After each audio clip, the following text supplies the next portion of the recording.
Everybody, it's 10 a.m. on a Saturday morning, and that means it's Chopping It Up with me, Keith Saarloos. Today we have a very special guest star, Community Chaplain Linda Palmer, one of my favorite people in the world. I really wanted to start this show, and the reason I love doing the show is we get to talk to people in our community who have been here a long time, and this is really a way for us to extract the stories, if you will.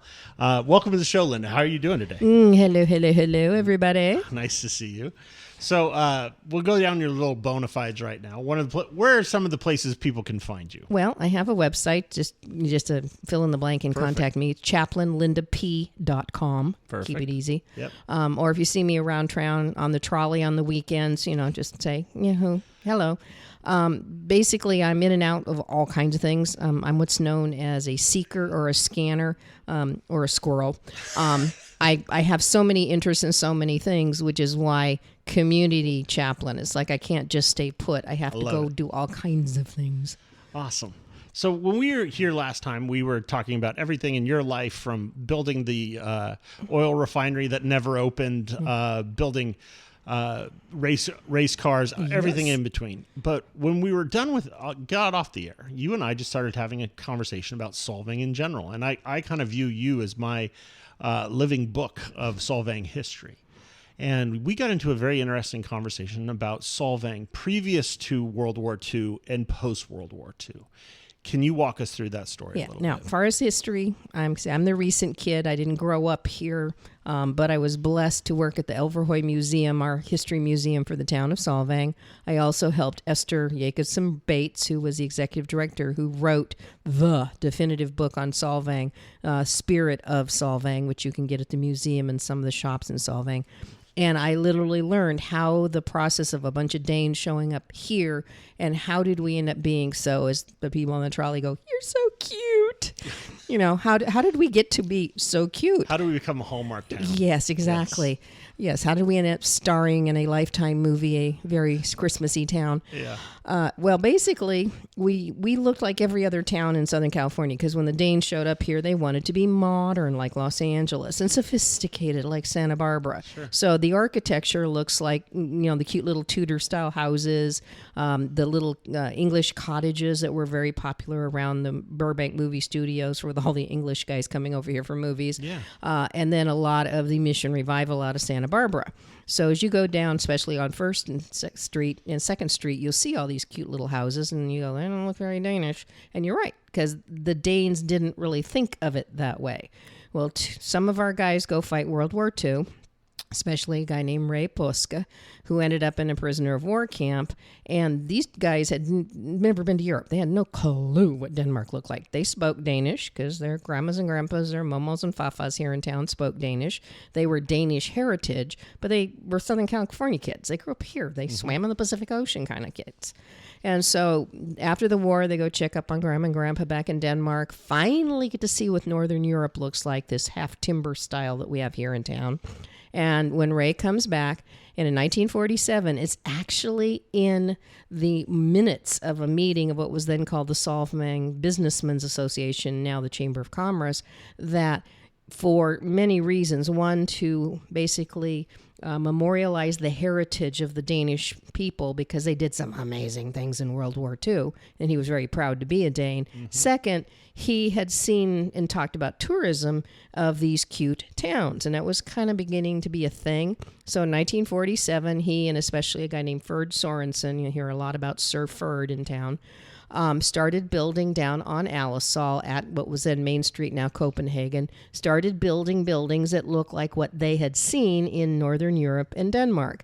And Danes, being fairly competitive, started to out-Danish each other. Right. And then over the next 20 years, between 1947 and around 1967, all of this downtown business district, everybody's looking like everybody else. They're all making cute little houses and things. Now, if you look at Rasmussen's on the corner of Copenhagen and Alisal, arches are not Danish. That's a Mission Revival building from the 1930s. But they're right now decorating it to do the best they can to look Danish-ish.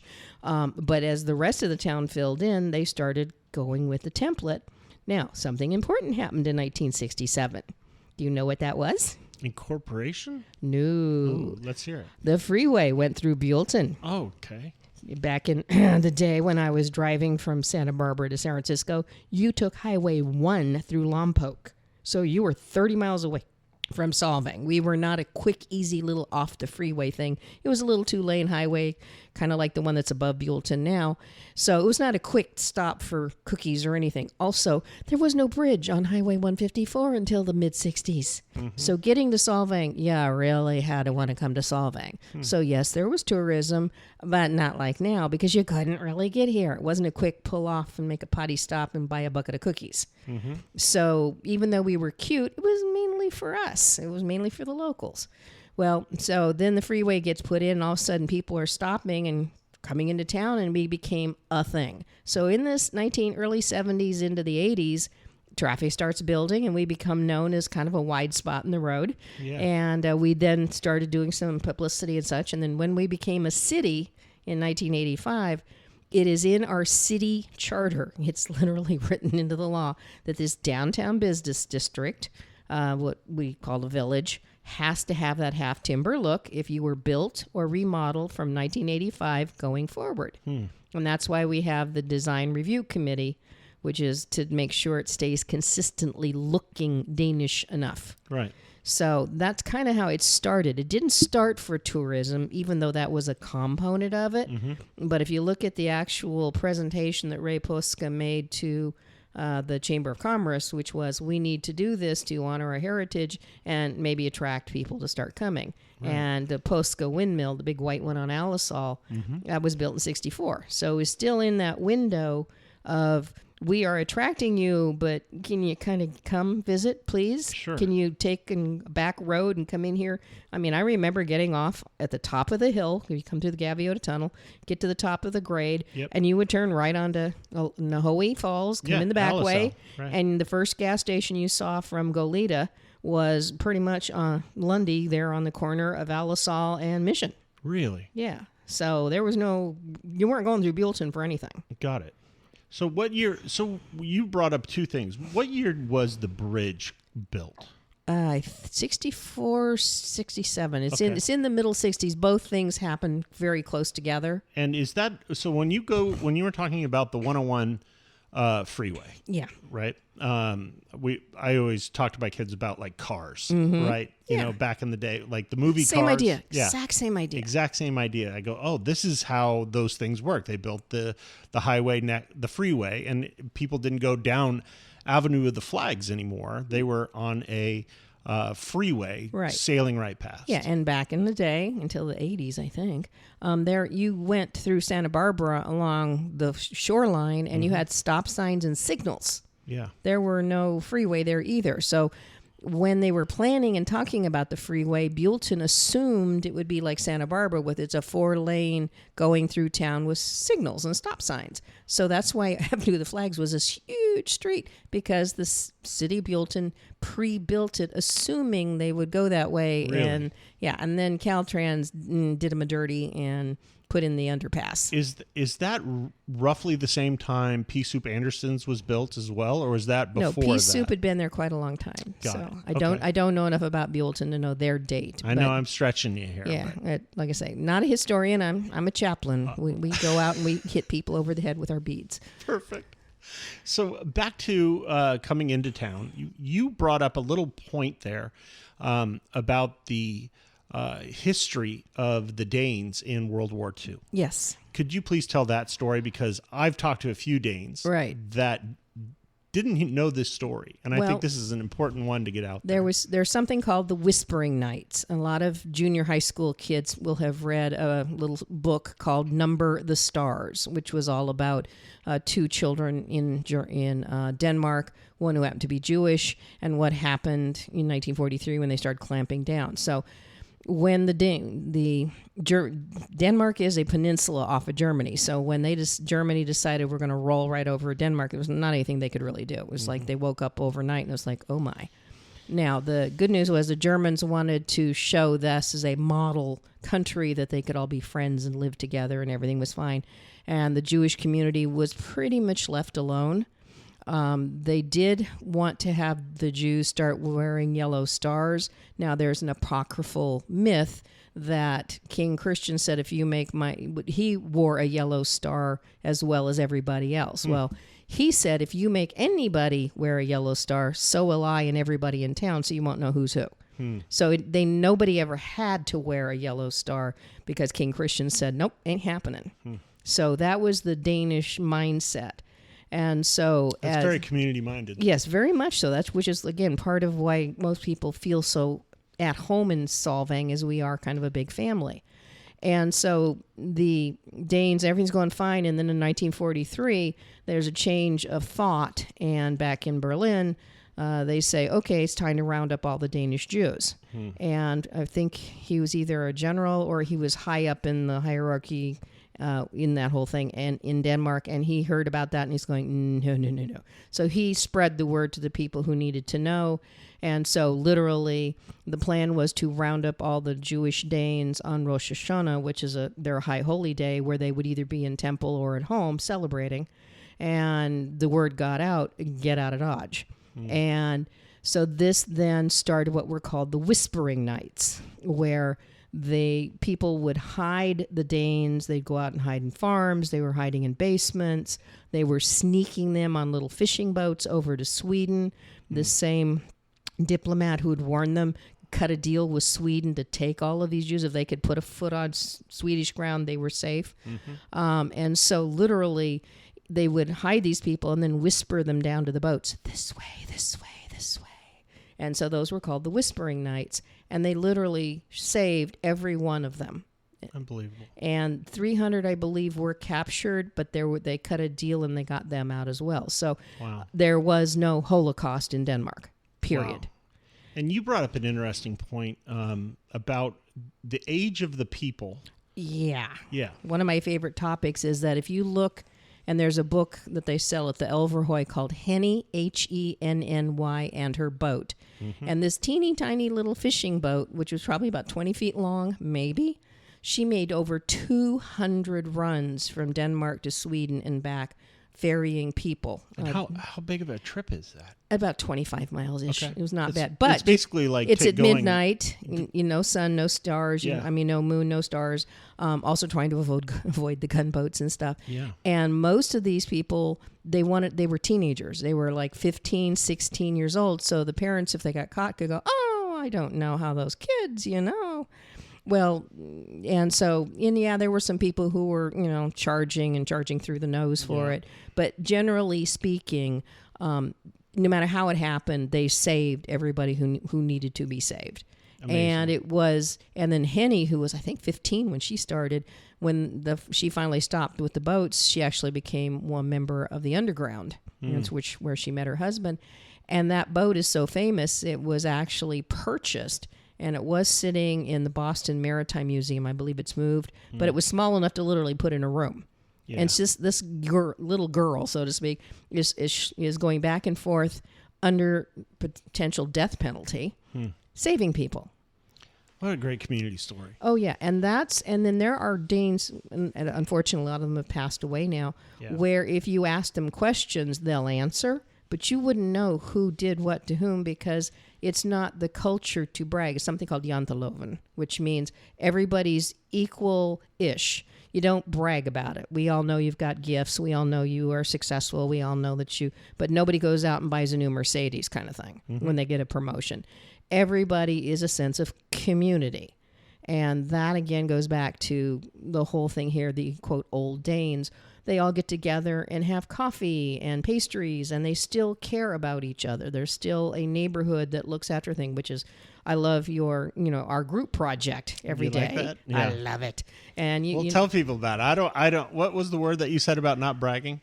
Janteloven. So I'm going to do janteloven on this. Yeah. Nobody knows. It's you're not supposed to brag. Everybody's kind of quasi equal. So your very ambitious group project. Yes, ma'am. I love the fact that you make and that's one of the things about being a community chaplain is the sense of community that you want people to come together. Now, that's a lovely blah, blah, blah, blah, yep. Unless you do something. That's right. So the thing about the group project, it's all about do something.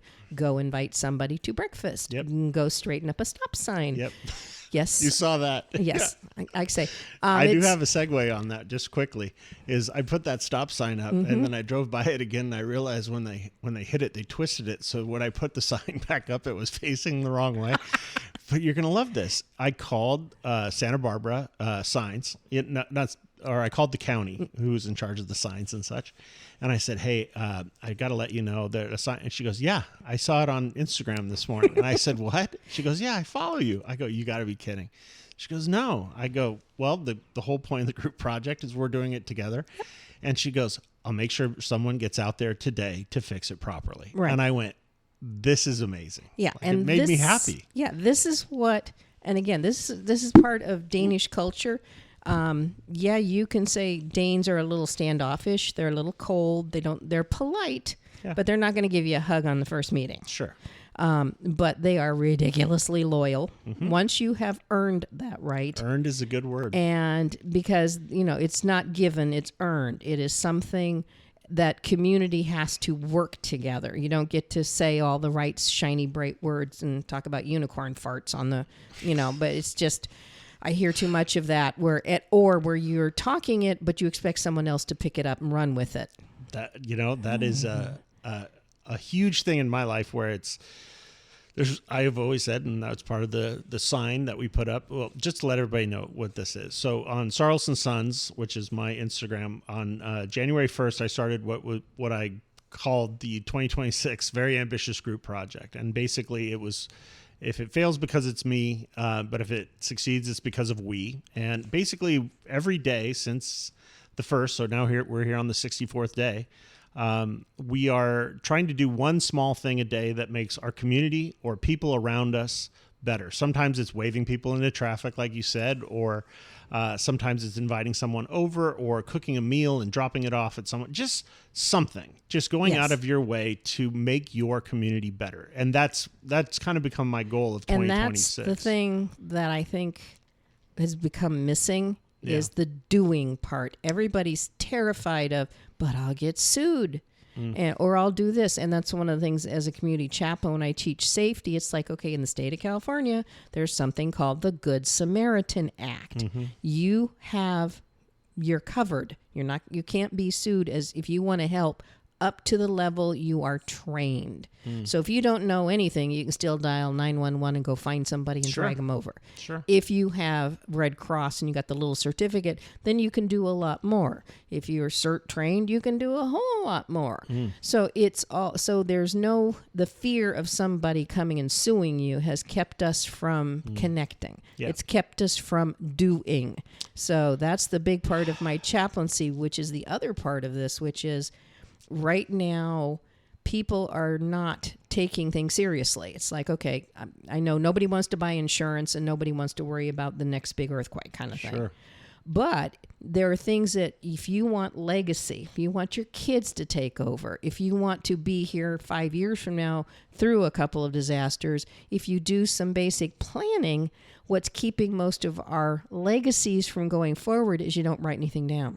They have not worked with you on what kind of things do you do every day. Yeah. And so I'm certified in something called Outsmart Disaster. And it's a state of California small business administration plan where it makes you do some very simple things. It should take you about 2 hours at the most, 30 minutes a week for a month. And you walk through a bunch of questions. And when you're done, you have a backup plan for everything. And you do it by talking. And where can people find more information about this? Well, they can contact me, chaplainlindap.com. Yep. I've sent some stuff to the chamber and some other folks. I'm going to try and get it out on the road. But the main thing goes back to what we started with, which is do something. Yes. So if your kids don't want to take over, it's because they don't know what you do. They don't know why they should accept your legacy. Why should they want to be the store owner? Why should they want to be a baker?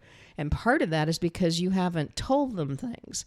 And because you haven't told them, because you haven't sat down and thought about them. And so this system, God bless the state of California for one thing. One thing only. It's a combination of California Office of Emergency Services and California Small Business Administration got together and put this program together where if you follow, it's a little road map where if you can get past the little 7 stations, you will have a plan that if something happened to you or your business, you could take it off the shelf and hand it to somebody, and it's all full of backups. It's a legacy plan. Exactly. And so I think a lot of people, and that goes back to community, we're kind of losing the legacy of being the small, welcoming town where people do things for each other because we're too many strangers. Let's talk more about that. So we had, when do you think that began? I kind of tag it to COVID because a lot of people who never thought about us were fleeing to get away from the, quote, big city. So we had a lot of people come up here or were trying to get away for a day and went, wow, this is nice up here. Yeah. Everybody picks up the litter. This is great. Yeah. And like I say, wide open spaces. I can walk out in the backyard. I'm not in a little chicken coop, living in Van Nuys. So I don't know, but it seems it was going before then, but that seems to accelerate it where a lot of people have showed up and they like what we have, but they're not adding to it. They're trying to capitalize on it. So you brought up an interesting point. So let's discuss that. I think the interesting part when you were just describing about the whisper nights and you were describing the actual people who are driving the boats as being kids. Yeah. Right. I personally believe that we have to deal the younger people in as soon as possible. Yep. Just like we were talking about with the legacy plan, like you were talking about the whisper nights, like you were talking about even in the founding of the look and feel of Solvang today. It was young people that were going and doing it, and then when they came home, they took action and they moved forward. They had a plan, they pushed forward, and they said, I think this is a great idea. Let's do it. Yeah. How can, if somebody's listening to this right now and they turn on their radio, they're just driving around, one of the biggest problems I hear from people that have moved in here is it's hard to connect. It's hard to get involved because there isn't a lot of things here that are, when I say community mixers, if you will. Some people go to the Maverick, some people go to this. There's some pretty low-hanging fruit there. But how would you suggest, by being, you've been here a lot, you have tons of information, you're a chaplain, you're working with this legacy program, how would you suggest to someone, let's say in their late 30s, early 40s, or 40s, 50s, whatever, to connect and really get embraced by the community and also to make our community better, not just move somewhere and say, oh, I live here. Right? Because there's a difference between living somewhere and being part of the community. How do you bridge that gap? Yeah. And again, one of our challenges when even I first showed up here and started working with some of the Danes, they are a little standoffish. So yes, there's a culture of that here. But we're also talking about Buellton and San Ynez. And so there's some things that when the people have moved here, they didn't bring them with them. And one of my personal frustrations is we are small. We're 6,000 people in Solvang, 10,000. You start looking, and then maybe if you stretch it, we might get to 20,000 people. I'd like to say 14,000. Yeah. And just for comparison, there are 40,000 students just at UC Santa Barbara, so we tiny. So trying to put programs together where enough people show up. So, the Vikings for Men, 4-H, all of the other programs. And I keep saying I'm going to do it, but with my squirrel mentality, hasn't floated to the top yet. Meetups, just start putting together a group who are into marketing or who are into things. I think during COVID, a lot of people got Zoom comfortable. Yes, you can be dressed up on the top and have your jammies on the bottom. Yep. And I've been to a few of those. Yep. I mean, my church group. Literally, I have not met more than a couple of them in person. Going back to 2016, probably 10 years. I know these people. I know their names. I cannot tell you how tall they are because I've never seen them except on Zoom. Sure. And so, first time you finally meet somebody in like real life and you look up and they look down and they go, wow, you're short. Yes, I am. As seen on TV. Yeah. So we got Zoom comfortable. We didn't have to put ourselves out. But didn't that make, not to cut you off, I apologize, but one of the things I wanted to say about that was, and I had this conversation actually twice today. It is, if you go to, let's say, Starbucks in Buellton, right? The amount of people that are ordering it on the app, and I see people walk in, they're on the headphones, they grab their drink, and they walk out back in their car or go through the drive-through, and there's no human interaction. Right. The McDonald's, right, in Buellton as well, chains, of course, here. People order on the app, they sit in their car, somebody brings their food out, and they drive away. Yeah, it's safe. And whether it's COVID or just the nature of too much information about bad places and bad people, where people have contracted and pulled in. And part of chaplaincy is the loneliness. Yes. And so like the senior center, God bless them for, having bridge and knitting and things. There's knitting at the library. I mean, there are places to go if you are motivated, but then you have to be self-motivated, or somebody has to invite you, which goes back to your ambitious project. Invite somebody. Yeah. Start something. So I'm looking at some meetups. Maybe I want to train our small businesses. That hasn't happened yet. We won't go down that rabbit hole.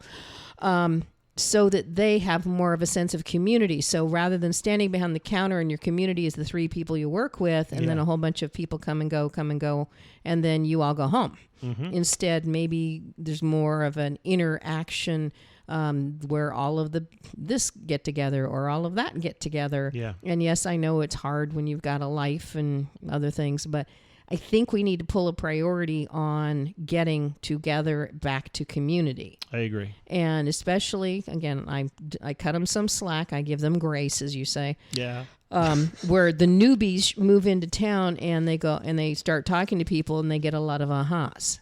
Because yes, if you grew up here, you're very tight knit. You will say, "Oh, do you remember? when old Mark Bates used to be there? Yeah, make it. You remember where the old Mike? Yes, you make a right where the barn burned down. Yeah. In '84. Yeah. Yeah. Okay. You remember where the old Chevron station was, or do you remember the Security Pacific Bank was? Yeah. And then everybody's looking at you like, huh? Yeah. So yeah, there's kind of a secret handshake that just keeps people out. Yep. So, yeah, it's one of the things that we need. I think all of us collectively, if I had to say there was one thing, the reason I keep emphasizing the word community chaplain is we need to build more community. I couldn't agree with you more. I mean, I think that one of the most exciting parts about living in somewhere you love is everybody should take a little bit of ownership, right? Take ownership of your community. If you see trash, if you see litter, pick it up. Put it in the trash can. Yes, not because it's your job, but because it needs to be done. Yeah, and the ringer in all of that is you have to give them a reward. Puppies work best if you treat them. Okay, what do we do? And that's part of what I've been thinking is nobody wants to buy insurance or go to a class or, or get up out of their pajamas on Zoom. How do we give them a treat? How do we reward them? And I'm still working on that. So maybe to be continued. TBD. So, maybe we say, well, we're going to have a meeting at, I love it. And then while you're there, you get some free munchies. Yeah. So, or we're going to meet here in the middle of the street and have a dance festival, or whatever. I mean, we have to have a treat inside the, okay, I'll do it. Well, I think the beauty of that, like even the disappointment with not being able to go to the tree burn, right? That's a weird thing, but that is actually a really great community event because you go to see people and to be seen, right? And I always love everything that, like, especially like even this radio station, right? This radio station is a community-minded radio station. It's one of the few independent radio stations left in California. And we live in such a fertile location to be able to know your neighbor, to be able to have your neighbor's phone number. If something goes wrong with them or with you, you can contact each other. We live in a fertile place where we have tons of coffee shops to go and sit down in the morning and meet with your community. We have great banks where you can stand in line and chat, chop it up with someone who's standing up next to you. Oh, hi, how's it going? And we live in the friendly place where we need to bring that, in my opinion, bringing friendliness to the forefront. Yeah, and that's one of the things that I think most people who visit here, again, when I work the trolley on the weekends, it's my equivalent of boots on the ground. Right. I want to hear real people who are here visiting. Yep. What do you think of the town? Why did you visit? Yes. Give me your backstory here. And most of the time, you're so friendly. It's beautiful. It's a chance to get away, from wherever they're from. Yep. Little things like, hint, hint, city of Solvang. There's going to be an Olympics in 2 years. Are we prepared for all the Danes to come visit? Do we have a program yet? I didn't even think about that. Oh, Amazing. yeah. My little marketing brain can't slow down. I love it. So we only have about 2 minutes left. If you could wave your magic wand, and foster that friendliness and that community, what do you think we can do as a group, right? Of our 14,000 people that live in the San Ynez Valley and beyond, what should be our daily mindset in order to foster community and bring people back together? Yeah, I like your ambitious project, which is if you just say hello to the person in the supermarket behind Absolutely. you. Just say hello to the teller at the bank. Yes. And how are you? Yep. Or how you feeling? Or go, you got to get outside. It's gorgeous. Or wave when you drive. Just a human interaction. Yes. And then as you are in some place and you like something, again, we have a lot of social media, Solvang Strong, some of the other places, next door, I think. Post something. Yeah. We're going to be going and cleaning trash at this, or soon as summer starts up, music in the park is a great place to get together. We need more events. Sadly, we really don't have very many places to get together. That is one of our challenges. Yeah. Because you do have to pay pretty much for everything to get together in. Yep. So we got to work on that a little bit. I agree. So, but other than that, it's just somebody has to break the ice. And then from there, it's like, well, can we do more? Can we do more? Can we do more? I mean, do you know the name of the barista at Chomp or at Good Seed? I do. See, and you and we're the people who are going to make it happen. That's right. We need more of us. Yes. Well, number one, I wanted to say thank you for coming in. Every time I talk to you, I learn something new, and I think that the history of this place, you don't know where you're going unless you know where you've been, and you need to take in mind, like our family has a creed that we live by, which is we live to honor those that have come before us, and we prepare the way for those yet to come. And that is what I live by. It's what my parents live by. It's what my grandparents live by. It's what I'm teaching my children. And the goal of honoring and preparing is to know the history, the stories of why Solvang looks this way, why there's a flagpole in the middle of Los Olivos, why Buellton, like you described today, what they were doing when they built Avenue of the Flags. San Ynez, the fact that if you drive up to the crosswalks right there by Red Barn on Sagunto and Edison, that if you look down in the concrete, it says, "Whoa," in horseshoes. These are our little Easter eggs of our beautiful valley that we need to not only share, but we have to be as friendly as we possibly can. We have to know our neighbors. We have to take ownership of the community that we live in. And our job is not to change it, but to enhance it. Yeah. And it literally, all we ask is that you reach out a hand and say, "Hi, how you doing?" Yes. You don't, and if you, again, the supermarket enough times, you're going to see the same person. One of these days, you might want to know what their name is. Exactly right. That is, I think, one of the greatest features of living in the greater San Ynez Valley is that type of a life still exists. It shouldn't be exploited, but it should be something that we pour in concrete for generations yet to come, so that when we teach our kids, when we look at our elders, we take their lessons and we hand it down to the generation below us. Yes, and please don't say, "Well, I don't know. We don't do it that way." Yeah. Why not? That's a good answer. Well, as my dad said, I thought it was a really, really great piece of advice when anybody moved to the San Ynez Valley, even though we are, I would say, new to the valley, only being here 25 years, 26 years, 27 years, geez. When anybody would move, he would go over, say hello, shake their hands, find out their story, why they moved here, let them download. And they said, do you have any advice? And he goes, yes, I'm glad you asked. Don't bring your area code with you. And I thought that was absolutely fantastic. You can keep your phone number, but you escaped something. And you came here because you felt it was better. Right. And so your job is not to make it like where you were. It is to have this community embrace you and make it better. I kind of say the same thing. Leave it on the other side of the Gaviota Tunnel. Perfect way to end it.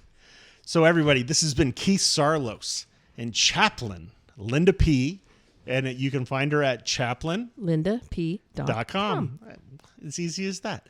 This has been Chopping It Up. Go be a great community member. Go pick up some litter. Say hello. Tell somebody I love you.